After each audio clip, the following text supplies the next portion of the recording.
Yaxshimisizlar? Ozgina band edim. O'zi ham hozir 7-marta yuvyapman. Nega tuproqqa tekkizib, loy qilib yuvayotganimga qiziqayotgan bo'lsangiz kerak-a? Keling, bir tajriba bilan tanishib chiqamiz. Xorijlik olimlar idishni ataylab itga yalatib, uni zarrabin, ya'ni mikroskop bilan tekshirib ko'rishadi.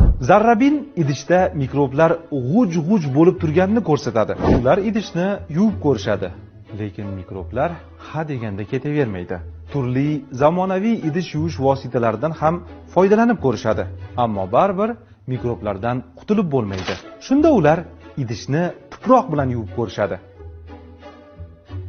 Ne ko'z bilan ko'rishsaki, idishlarda mikroblardan asar ham qolmaydi. Mana shu ish o'sha olimlarning iymonga kelishlariga, musulmon bo'lishlariga sabab bo'lgan. Chunki ular bu tajribani o'z-o'zidan osmondan olib qilishmagandi. Aslida olimlar payg'ambarimiz alayhissalomning hadisi shariflaridagi haqiqatni tekshirib ko'rishmoqchi bo'lishgan va hech qanday mikroskoplar hamda zamonaviy idish yuvish vositalari bo'lmagan. Bundan 1400 yil oldin aytilgan haqiqatga shohid bo'lishdi. Abu Hurayra roziyallohu anhudan rivoyat qilinadi. Nabiy sollallohu alayhi va sallam birortangizning idishini it yalasa, undagi narsani to'kib yuborsin, keyin uni idishni 7 marta yuvsin dedilar.